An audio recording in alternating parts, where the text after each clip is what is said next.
Stoughton Media Access Corporation is pleased to present International Forum, a new cable show of interest, periodically interviewing foreign newsmakers, bringing them from across the ocean directly to your living room. Here's your host for this week's show, Fred Yaitanes. Thanks, Mike. Hello, I'm Fred Yaitanes, and I'll be hosting this week's International Forum program. Our goal with this show is to feature guests with Stoughton roots or folks with local connections who are working across the USA or even in other countries and have an interesting story to tell about their ongoing endeavors. Today's guest is an old friend of mine who has certainly made his mark in the world. It's my pleasure to introduce Tom Gay, a former Stoughtonite, who is coming to us from his home in Idaho. Hi, Tom. Hi, Fred. Pleasure to be with you today. Thanks for wanting to talk with me. Great. Well, thank you very much for your time. We appreciate it very much. I have a series of questions I'd like to ask you, which our viewers would be interested in hearing. May I start with that? Absolutely. Great. Tell us about your connection to Stoughton. Well, my family has long-time roots in Stoughton. I wasn't born there. I was born out of the country. I was born in Panama back at the end of World War II, where my dad was stationed in guarding the canal. However, his family goes back to 1630 in New England, having emigrated from England and landed at that time in what was called Quincy. Quincy covered a large area that included Stoughton, as I recall. And when Stoughton was actually formed, the Gay family farm was being farmed by my ancestors not too far from the center of town. So over the years, there's been many relatives who have had their origin in Stoughton, and I'm kind of proud to call Stoughton home. Great. Well, thank you very much. A question for you. Where and when did you go to school, and what were you most interested in? Oh, gosh. Well, I went through the whole Stoughton school system. Graduated from Stoughton High School in 1963, and then upon graduating went off to junior college, Dean College, as it's called today, and finally got my bachelor's degree at Northeastern University, bachelor's degree in marketing with a focus on marketing research. But I used to walk to the E.A. Jones School there just off of Park Street, just short of a mile, every day for years. Fun. What was it like growing up in Stoughton, and what's your fondest memory? Well, I call my Stoughton experience something very unique as compared to what most people's childhood are like today. It was a real Tom Sawyer-like existence. The way I would describe it is that at about 7 in the morning, when the day was young, we'd go out the door, and the only thing we had to be careful of is to be home by dark. And I have 3 brothers, and 3 of us are very close in age, so it was an adventure. We would hop on our bikes at 7 or 7:30 as soon as we were done with the Cheerios and be gone. And that was a life that no longer exists in our society today for all kinds of reasons. But it was down to the ball field for a pickup game. It was to Scouts, Boy Scouts, Cub Scouts. It was involvement with church groups. So it was just a real Tom Sawyer-like experience. In those days, it was expected that if you're going to have pocket money, you're going to have to earn it. So mowing lawns, shoveling snow, pulling weeds. I had jobs earning small amounts. They were big to us back then, starting at about age 8 or 9 years old, and that just created this desire to find ways to get ahead. And then you say fondest memories. Here's an experience that I'm sure isn't replicated today. Imagine a 10-year-old and a 9-year-old boys, my brother and myself. It's about 9:30, 10 o'clock on a Sunday morning, walking from our home on Park Street to downtown, climbing on the Mattapan bus, taking the bus into Mattapan, transferring from there to the Ashmont trolley, taking that to somewhere in town, I forget the name, changing to a subway, putting our nickel in the machines back in those days, going to Fenway Park and buying tickets to sit in the bleachers to see a doubleheader and paying 75 cents to sit behind the bullpen in right field. And then reversing it at 9 and 10 years old coming home. Wow. That was the life we led. Wow. I'm not sure if anyone would let their 10-year-old do that today alone. But we would go into ball games. And the reason we did is our mother was a city girl. She was born and raised in Boston. And that was what they learned to do. You lived or were able to get around on the subways and the buses. And so anything we were doing was quite normal to her. So that's probably my fondest memory. Seeing Ted Williams and many of, I could probably give you the lineup from 1955 if you really tested me. That's fun. Yeah.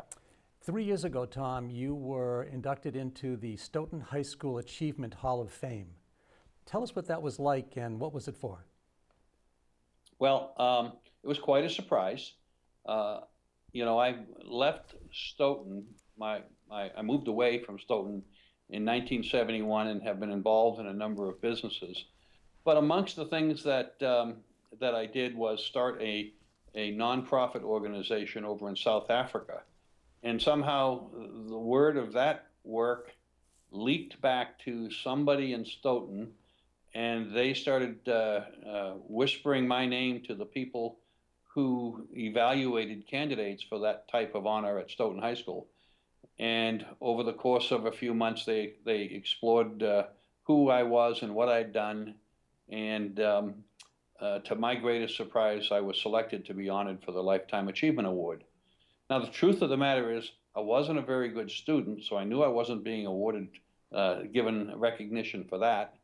And it was just an amazing experience to come back, I guess 40 years later, and sit down with people who had made achievements in their own lives that were extremely noteworthy, and to have a chance to talk to young people and tell them about what lies ahead for them. So it was a thrill for me to be able to put my 3 cents back into their ears and hopefully mobilize or catalyze others to go on to achieve what they've been gifted and designed to do.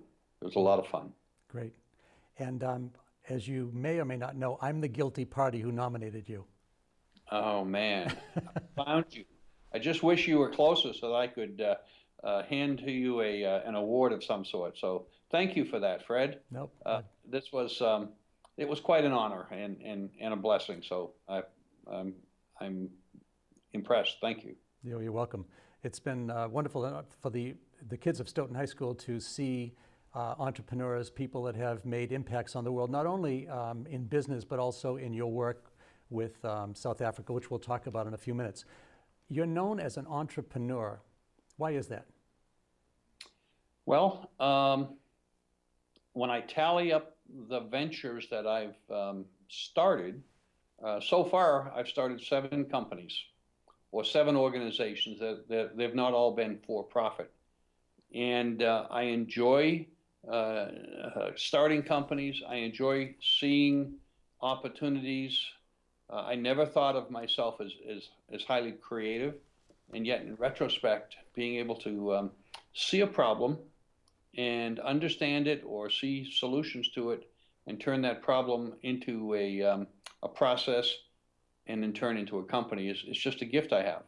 So entrepreneuring is fresh, it's creative. I love building organizations, building teams.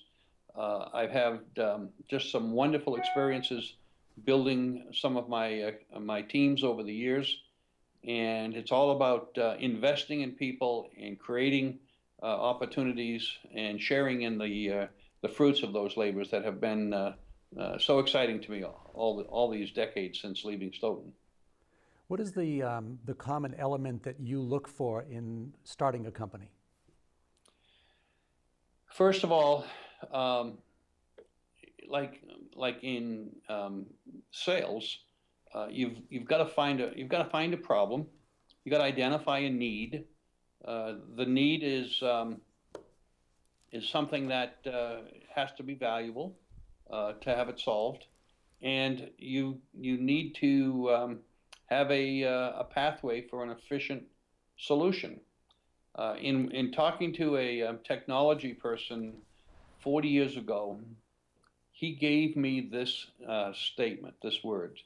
He said, anytime you have a problem that occurs, he's thinking about a business need, that repeats itself or occurs more than 2 times, then you should be developing a system to solve it. And in the developing of that system, you create the efficiencies in how you approach those problems. If that problem is widespread, then you've got a real opportunity for a company. And all of my companies have evolved out of that framework, find a problem that many people have and help them solve it. And technology has been expanding so rapidly over the last 40 years that as new technical solutions or technology tools or the internet develop, it just creates a whole new framework in which to address business problems or a lot of other problems outside of the business world that I've just jumped on and keep jumping on. I enjoy it tremendously. Great. Tell us about the first company you started and what you learned about business from it. The first company I started was in 1979. The company was called National Decision Systems, and it was based in Southern California. NDS is the acronym we use. We're an acronym-filled society. What NDS did was systemize the site selection process for what we'll call retail chains. This would be restaurants, home centers, convenience stores, banks, multi-location chain organizations. You can look at a McDonald's as an example, or a Home Depot as an example.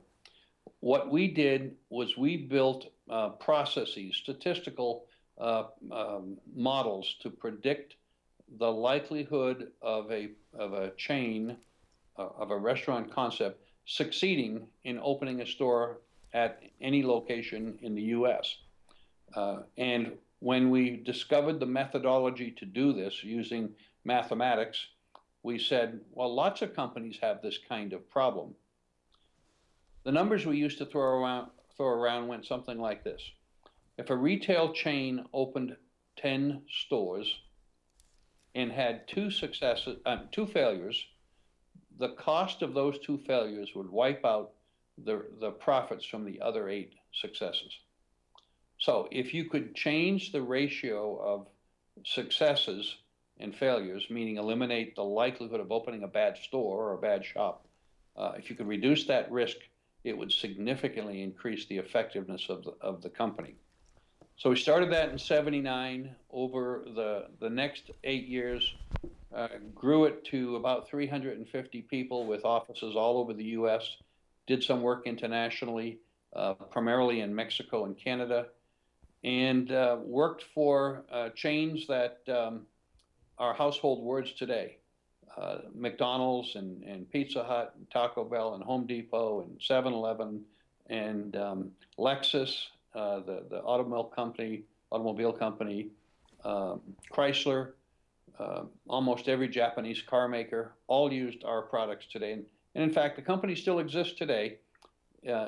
It's 25 years since we sold the company, and it still exists today. It's a part of AC Nielsen, a very well-known media and marketing company. And a little side story. That company was a company built around people. And we had one of we were recognized nationally in many different media, Inc. magazine for fastest growth privately held companies. But the strength of our company was its people.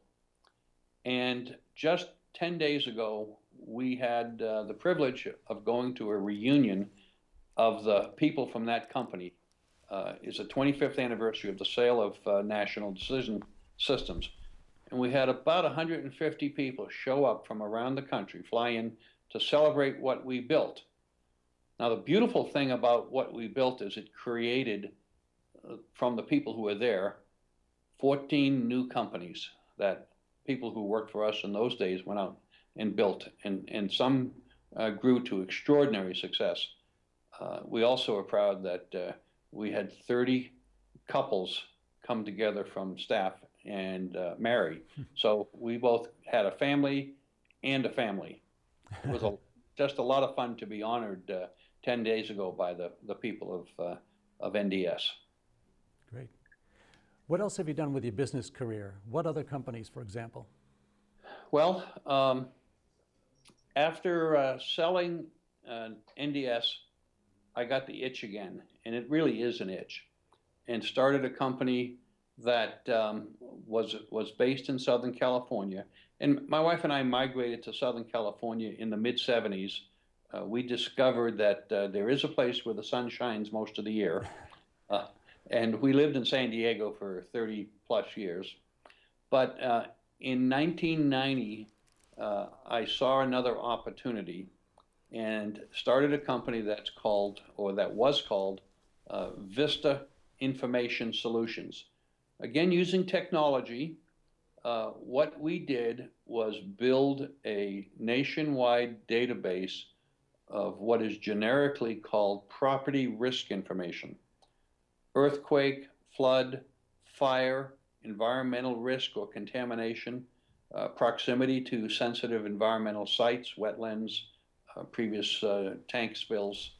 And we built this, the first of its kind database with all of that information gathered from thousands of government agencies around the country, city, state, federal, and private organizations. We built a database of millions and millions of citations or records, and each one of those records could be translated into a space on the ground, what we call a latitude, longitude. So if you could type an address into a computer, in a half a second, we'd tell you whether there's anything that's going to affect the value of this home you want to buy, or the value of this property you want to develop. Or if you're an insurance carrier, whether or not there's anything that's going to affect the usability or insurability of that property. And we took that company from startup, one person in 1990 to 800 people at the time we sold it in 2000. Took that company public. We were listed on NASDAQ, and just did millions and millions of property assessments. In fact, in those days, Fred, we actually owned 70% of the U.S.'s multiple listing service licenses, so that we could put our information into the hands of the real estate broker when they needed to do disclosure reports on a home that was going up for sale. So it was a lot of fun, ran hard and fast, a lot of cross-country travel in those days, running a public company. But that company exists today, still exists. Sold it to a major financial services company, and it's now grown to over $1 billion in sales, and is a New York Stock Exchange company. Wow. So it's just been a lot of fun doing these kinds of projects. Again, we had a problem. The problem that the company addressed is, will anything affect the value, the use, the marketability, the insurability, or the ability to get a loan on this piece of property, that if I could find out before I owned it, might give me either comfort that I'm making the right decision or keep me from making a mistake. Wow. Let's switch gears a little bit and tell me a little bit about your family. That's always fun to do. I've got 3 children. They all live in different parts of the U.S. I've got 2 sons and a daughter. A son who lives in Oregon, who's in software sales. He's gifted us with 2 grandkids. They're 16 and 8, a boy and a girl. And then I have a son in New York City. He's the smart one. Smart one in terms of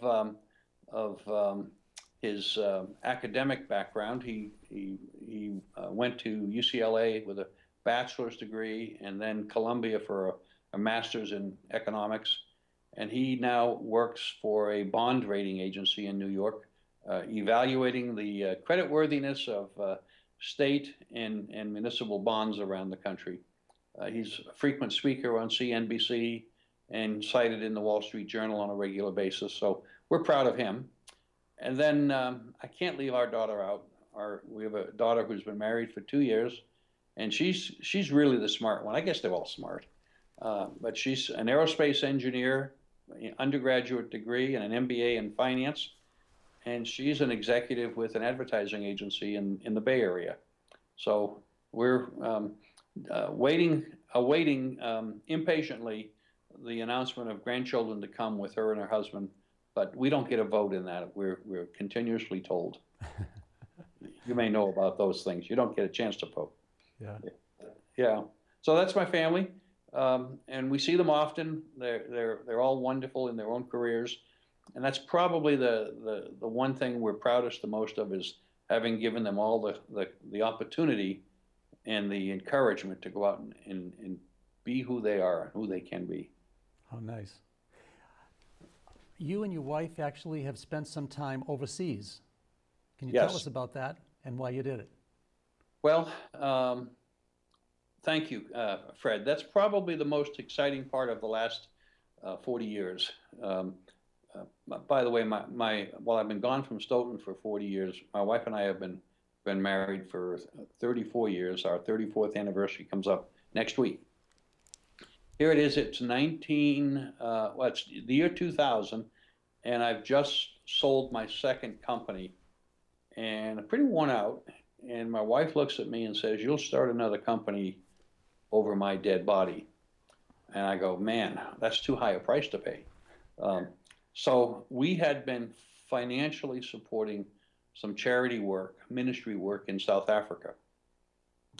And they'd been trying to get us to come over there and see the work that was going on for years. And we finally had no more excuses. We bought plane tickets and went over to see what they were doing. But we went over with the requirement that nobody know who we are and what we did. We wanted to just come over as visitors coming to help. And the people we went to see, the ministry we went to see, lived up to that requirement. And the objective in setting that requirement is we didn't want to be looked upon through the lens of, a rich American couple coming to town.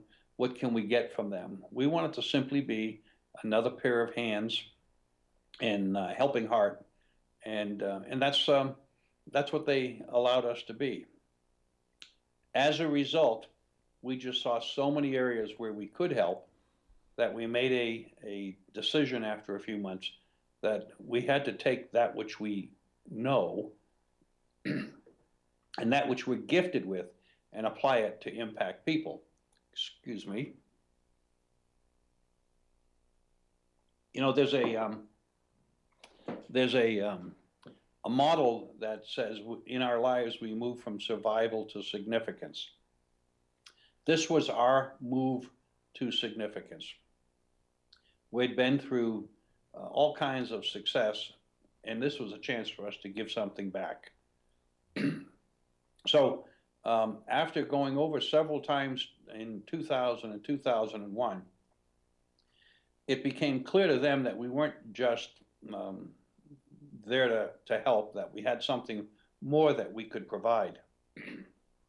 And as a result, as I like to say, who you are leaks out when you get involved in relationships. And what leaked out to them was that I was a business builder.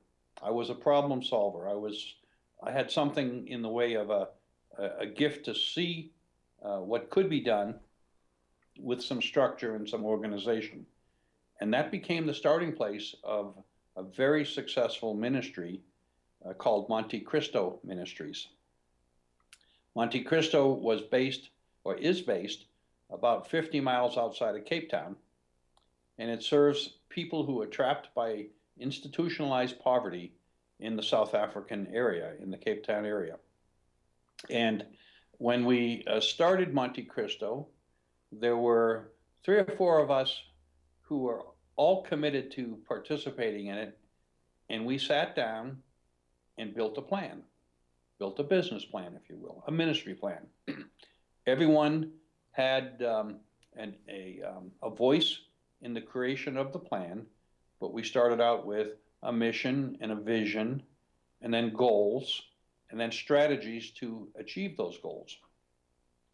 And our plan in those days was to first of all build bridges between the 3 people groups of South Africa: the white, the black, and the mixed race people. Mixed race in South Africa are called colored, and those people groups are in opposition to each other for centuries for all kinds of reasons. And with the end of apartheid 10 years earlier, while the governmental structure changed, the bridges between the cultures did not exist.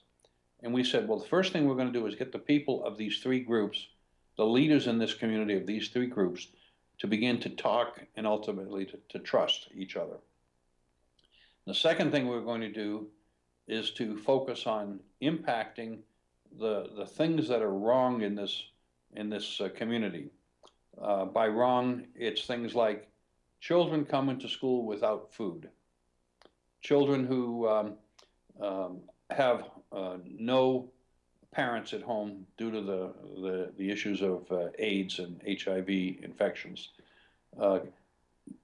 youth crime, 10, 12, 13, 14-year-old boys in prison, in hard prison, not youth camp, behind the walls because of neighborhood crime, crimes against women, crimes against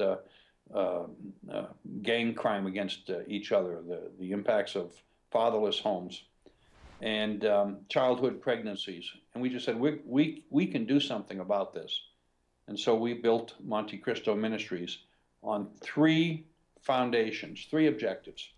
The objective number 1 is to meet people's basic needs: food, shelter, and safety.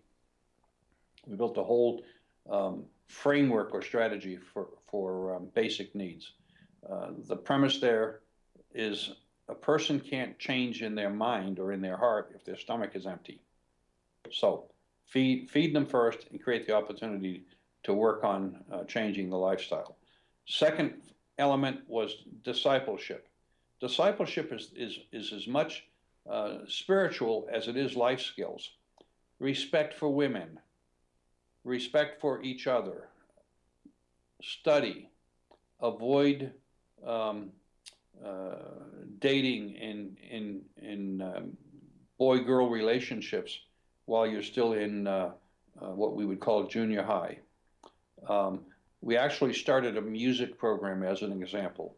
People in the U.S. donated almost 70 musical instruments, and we took them over there and we took them into some of the worst communities you can imagine, shack housing, and where with the help from music teachers in South Africa, highly noted music teachers, and we created a program whereby if you, as a young person, have a skill for music or a propensity to learn music, we will give you an instrument.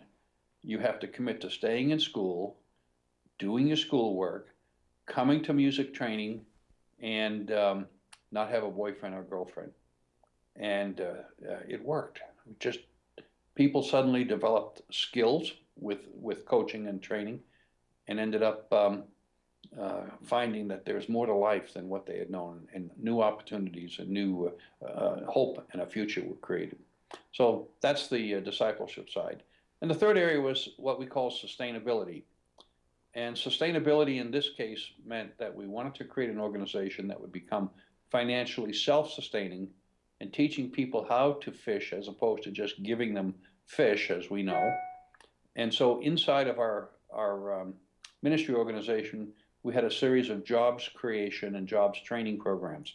We had a coffee shop, we had a farm, we had a program to get street people, alcoholics and prostitutes off the street by giving them training on how to work and to develop pride in themselves, and turned hundreds of lives around in this case. Our food program has become world famous in as much as we built a food manufacturing plant to feed hungry kids. Started out with a pot of soup in a school where the children, the fourth, fifth, and sixth graders, had their only meal of the day. And when we saw what that meant to those children, we said, well, if we can feed 50, why can't we feed 5,000? And that became our goal, to build a facility that would one day feed 5,000 kids. So we built a world-class facility supported by organizations all over the world. And today that facility is feeding almost 6,000 kids every day. Now that gets to the last goal that we had. At our peak, we had about 60 people working with us from all over the world. Schools and colleges were sending visitors over to work side by side with us, to work with the children, to develop programs, creating jobs, doing intervention to keep young people out of prison, keep young girls from getting pregnant, all of that. But the one thing that we had to do, and we were committed to doing, was to replace ourselves with South African leaders. And when I started answering this question, we talked about the three people groups. Well, we actually built a program that brought the leaders of the black and white and colored communities together almost on a daily basis in this community. And today, those initial relationships have matured to where Monte Cristo, as we call it, is the crossroads for cultural interaction. And the ministry is 100% led by South African leaders from all racial groups. So we returned to the US in 2009, and with the first transition of Cristo. And it's running forward today on full speed in all the ways that we had envisioned, except now it's not us coming in and bringing gifts and charity. It's teaching them how to do it for themselves. Wow. Talk about impact and improving the lives of others and a life of significance, Tom. As you know, we have a common ground with the Buffini organization on the West Coast, whose mission is to impact and improve the lives of others. And clearly you've lived that. Well, it's been fun. It's been the work of a lot of people. And we were just lucky and blessed to be able to catch the vision, or be given the vision, perhaps is maybe a better way, and then transfer it on to others. And the people who worked with us have gone on to do great things in other countries. I can say the engineer who helped us build our first food center has now built food centers exactly like what we did in Cape Town. He's built them in Haiti. He's built them in Tijuana. He's got another one going into Mexico. And there's one in development for somewhere in South America, taking the same principles and teaching locals to become self-sufficient. Wow. Now, you moved to Idaho from South Africa. Yes. Okay. Tell us about that and why you did it, and what are you doing now? Well, my guess is that you're not going to be a guy that sits still and retires and is doing nothing. So I'm sure there's something in the plan. What's going on? I think retire is a four-letter word or something, isn't it? Yeah, when we moved back to Southern California, or back from South Africa rather, it's 2009, and we've been living in a whole different culture at a whole different pace. And as much as we love Southern California and had community there, we just said, man, this is too crazy for us because everything's so fast. Traffic and hubbub. And we had a home in the mountains of Idaho for, at that time, almost 30 years. So we said, let's move to Boise, Idaho, small town that we were very familiar with.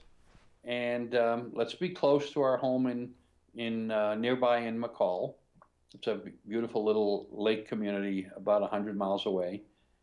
And it'll be sort of like a slowdown season for our family. And little did we know that it was just the start of another whole process, another whole cycle. My wife had given up on me starting companies. She'd said it's really where I was best suited. So moved here and started a business working with CEOs of privately held companies and mentoring CEO business owners. And that business just flourished. I just recently sold that business, but I would sit down with a CEO and go through a process of helping them, coaching them, and focusing them on what's really important in their life and in their company, and helping them get on track. And just had a lot of fun working with them. And over the years, had the privilege of working with some very significant business owners here. It's been 4 years now. 4 years ago, it'll be 4 years in July that we moved to Boise, and still continue to do some of that work. But I'm involved in a couple of other companies at the same time, starting a couple of others. One of them is in San Diego. It's called Turnkey Strategic Relations. Turnkey is the nickname we use for it, and it's led by a San Diegan, and it focuses on teaching and consulting with Fortune 500 firms on how to build relationships and improve communications inside the company. And it's done very well, working with some brand name companies that everyone would recognize listening to this broadcast. So, and then secondly, I started teaching people I worked with in different industries on how to work and build business by referral. And I know you know a lot about that. So I started a company that is today called 22 Touch. And it's a web company. I mentioned earlier the acceleration of technology and what it allows us to do. Well, I took the principles that I used in the 80s to build close relationships, and the principles that I used in the 90s to build my second company, and things that I learned in my time leading Brian's firm in Southern California, and said, why don't we see what we can use technology today to do to deliver a web app that helps people in multiple areas build closer relationships to grow their business or reach their goals. And our focus has been on the professional services industries. That's the initial market. Doctors, lawyers, accountants, engineers, who all flourish when they get clients by referral and have an adversity to sales. It's not their strong suit. Selling is not the accounting industry's strong suit or the legal industry's strong suit. And so we built this web application called 22 Touch, and it's just doing some amazing things all over the world, helping people in those professional services categories grow and build new opportunities for hitting their goals. The other application that's really got my heart, we're new with this one, but out of 22 Touch, we're now bringing it into churches and nonprofit organizations, literally worldwide. A small number so far, but as I like to say, if you're a church leader, if you're a pastor, there is no doubt that you're probably running 24/7. And there are points in time that you're going to lift your head up and say, oh man, I should have talked with Bill. I should have made a connection with Sally, and it just slipped. It was on my desk and fell off, given how busy. And 22 Touch is a tool that is being used by pastors to stay in touch and strengthen the relationships with their staffs. Cell group leaders or small group leaders, home cell leaders, are using it to connect the cell group members with the cell group leaders, so they have a deeper trust-based relationship. We have a cell group leader in Cape Town, South Africa, using 22 Touch. He's got 12 people in his small group, and he says we've never been as close as since when I started using the tool. We've got a church here in Boise with 3,500 people coming to it, and they've opened the second campus. And the pastor of the second campus was saying, you know, this is going to help us cement the newcomers who we get introduced to and bring them into our church and to meet them and serve them at their point of need. So this is the kind of stuff that's really got me excited. It's another ministry, truthfully. And I was on the phone with a gentleman about 2 weeks ago who's got a nonprofit in Florida, and they're going to use our product to help. And right now we're still experimenting with the best way to bring it to that industry. But I'm thrilled to think that all these principles that are timeless, they come out of Dale Carnegie, they come out of Stephen Covey, they come out of Scripture, can be put into a format that can help people grow, whether it's in church or whether it's in their businesses, and have more meaningful lives. Wow. What's interesting is that I know that Nadine and I have been coached by the Buffini organization on the West Coast for 18 years in business. And Yes. You were the CEO, which helped to give that the direction that it is basically about building a referral-based business. 92% of our business is referred to us, and that's past clients or people who refer their friends and family who want them in our hands, and we take that responsibility very, very, very seriously.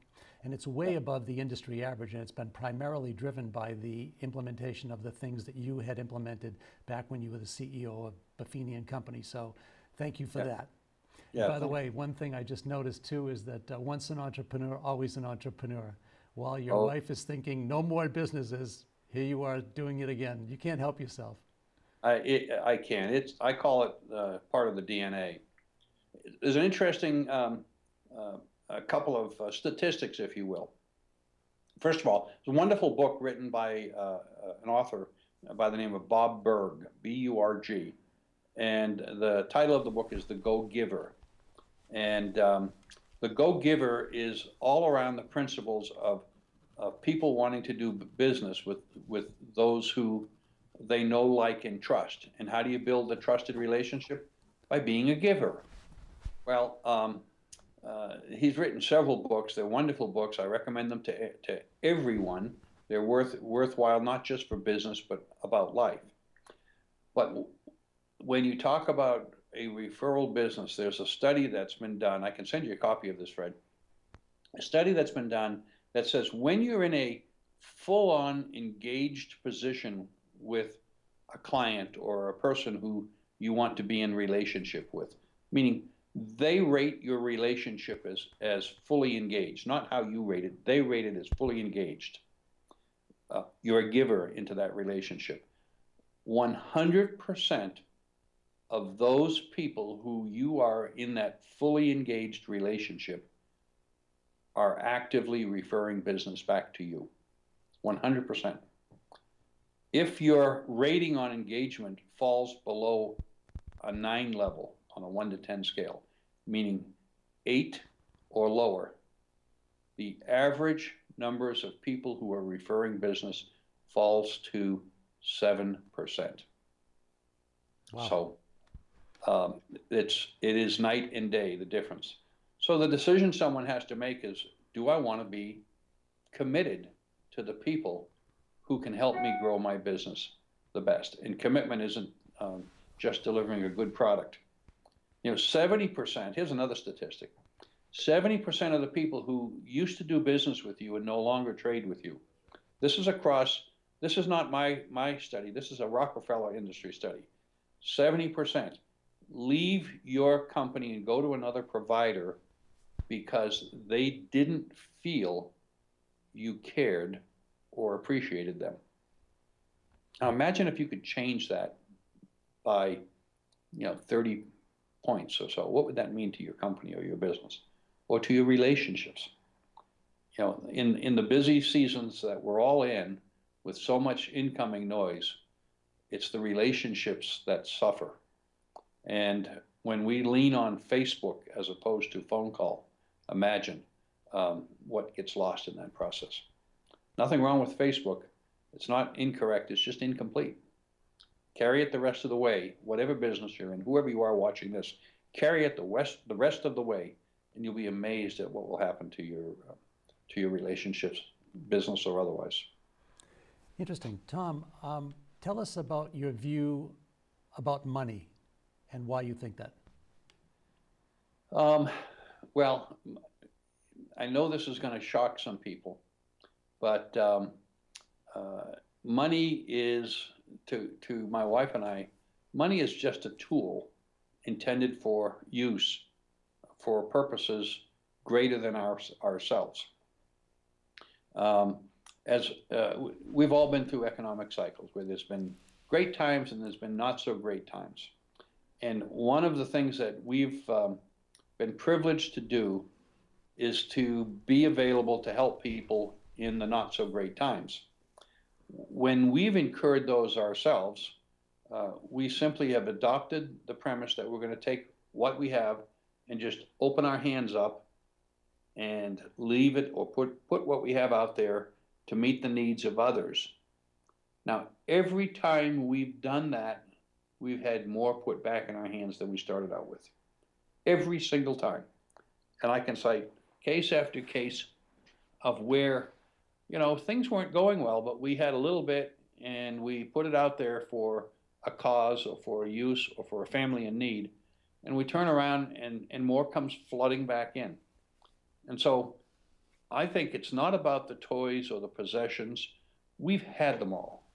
My wife and I have had them all. There isn't anything that one would want that we haven't had. Cars, big homes, boats, big boats, vacation trips. But none of that makes any sense. And it hasn't made our life a success. What makes our life a success are the people we can impact. I'll tell you about a turning point in our lives. Here it is, it's 2002. We're in Cape Town, South Africa. We meet this little boy in our organization, 7.5 years old. He has just been rescued from underneath the bed in his shack where the neighborhood boys were kicking him. This little boy was being kicked because he had what is called there Slim's disease. Slim's disease is their name for AIDS. The neighborhood boys were fearful because this boy was wasting away and they didn't know how to cope with it, so they were beating him. While we rescued him from under the bed, he was filthy, hadn't eaten in days, scarcely clothed, if you will. Took him to our home, our care home, and cleaned him up and started working to try to stabilize his health and his emotions. So here at 7.5 years old, we clean him up, and he's as skinny as you can imagine. You've all seen pictures. And he weighs 40 pounds as a 7.5-year-old. And we had him for about 2 weeks when he passed away, because his body was so far gone that he couldn't recover. We didn't have the antiretrovirals in those days either. So I'm holding this little boy in my arms, and his hand fits into the tiny palm of my hand. And then we lose him. And you realize, we have all the money and all the tools and all the abilities and all the blessings, and they don't mean a darn thing in the end. It's what we do to touch and talk and encourage and give to others that makes a difference. So money's a tool to accomplish that. You got to be wise about it. You just can't be foolish. And there's a lot of foolish money that's well intended, but doesn't do what you hoped it would. But as we like to say, we're going to leave this world, my wife and I, with exactly what we came in with. And if we accomplish that, then we've really hit a goal. And that's what we work on. We'll go build another company and get success and achieve lots of things. And then it only enables us to do more things that will impact others. And there's no better accomplishment than that, at least in our lives at this stage. Great. Tell me about the future, Tom. What are your hopes and dreams for the future? Big hopes. I'm a believer in having big BHAGs, as it's called in the industry, big, hairy, audacious goals. I expect we're going to build a significant company, both with turnkey and with 22 touch. And significant to me, the most significant thing we could do is if we could get 50,000 churches doing a better job in building relationships with the people it serves, and helping the leaders of our churches who are just oppressed by time urgencies, helping them to fulfill their purpose in life. So that's a goal. Second thing is we're listening for where we might be called again from a ministry perspective. I'm a firm believer that our ministry, my wife's and my ministry, is in the marketplace. It's in the business world. So if I can impact you or another business leader to adopt some of the principles that we stand for, whereby your life takes on what the meaning that you've been designed for, then man, what better accomplishment is that? So we'd love to think that there's another international assignment coming, but we're not going to press that. We're going to wait and listen and see what that next stage is. But I want to impact nonprofits and what we would call charitable organizations, so that they become better. I'm now part of the Girl Scouts board here in this region of the country, and I love the idea of helping young women grow to become leaders and grow in leadership skills. I have a daughter who is an amazing young, accomplished woman and leader, and so it's just about investing and impacting and giving back into other lives that we're most committed to, and wherever that is, we'll go at it enthusiastically. Great. And Tom, what do you think your legacy is, and how do you want to be remembered? Wow. I think I want to be remembered as a quiet, fairly humble giver who built leaders and built other people up. I do a lot of public speaking all over the world, in fact, and yet it's really about what other people become. So when people say, "Well, what impact do you have?" The impact will be in those that follow me. That they'll be the testimony to what I've accomplished, and I'm just I'm not looking for any speeches or any titles or a star on the Hollywood Walk of Fame. It's Fred. Let's go back to the beginning of this conversation where we talked about the Stoughton High School and the honor that I was given there. Again, I was not a good student. I didn't become a good student until it was about 2 semesters left to get out of college. Other than that, I was too busy or too distracted or otherwise. However, there I was standing in front of 800 students at Stoughton High School. And I'm looking across the room, given a chance to speak to them about myself. And as I'm looking across the room, up on the far right side of the auditorium is this pack, if you will, of about 40 students. You know the type. They got the hats on sideways and backwards, and there's teachers standing all around them. If you ask where were the teachers congregating, They were congregating where the noise or the trouble was most likely to come from in the audience. But we're there, myself and the other honorees, to address them. Well, I addressed those 40 and I said, young men, because they were, I think, almost all men. I said, you're sitting there in the place, or standing there in the place where I stood 45 years ago. I was one of you until somebody told me that I could be something. Now I'm standing here telling you, don't wear the mantle that you think you have on yourself, because you can be something. I want you to look out across this audience, and I want you to recognize that you can be anything you want to be that you set your mind to. I want to show you by example. Here I am today, 45 years after not being a very successful student. You have a future, and reach for it. And I went on and encouraged them. To me, that's probably the best moment I had. At the end of that talk, they stood up and applauded, because, yeah, they have disadvantages of all types. This isn't about judging, but it's about, in everyone there's potential. In everyone there's an opportunity. In everyone where there's someone to show and mentor and lead and guide, potential will turn into reality. And that's what I want to be remembered for, because people built it into me and mentored me and coached me and gave to me. That's the legacy. We're approaching the end of our hour together, Tom. A quick question would be, if you could do anything over again, what would it be? Oh, I just talked about those students. If I could do anything over again, I'd have gone back to high school and started fresh there.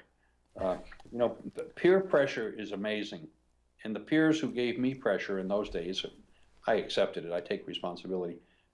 Didn't have high enough standards, so I was way more capable than what my accomplishments were in those days. I didn't blossom until I hit my 20s. Okay. That's not regret. I just can imagine that if I had a knock on the side of the head earlier and walked a little straighter and worked a little harder in those days, I'd be somewhere more. And I'm not unsatisfied with where I am.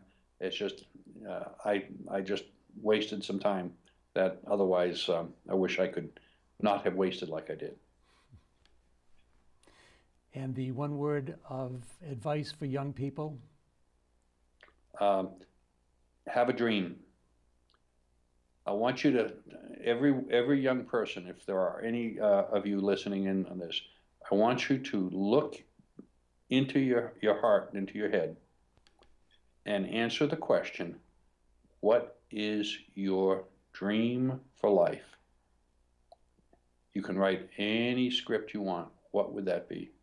Wow, that's wonderful, Tom. And we're just about to wrap it up here. I want to thank you so much for your time, for being as open as you are today with us. And I know that the viewers are really going to enjoy this. Thank you again, Tom. Wonderful to talk with you. Thank you, Fred. I appreciate it. Now here's where you can help. We are looking for more interesting folks to interview. If you have contact information on potential guests, let our producer, Roy Cohen, know. Email that information to international.forum@yahoo.com or call Roy at 781-760-6991 and he'll get right on it. Thank you again for watching. See you soon. This is Roy Cohen, producer and director of the International Forum Show. Thank you for watching, and we welcome your comments to our email address, international.forum@yahoo.com.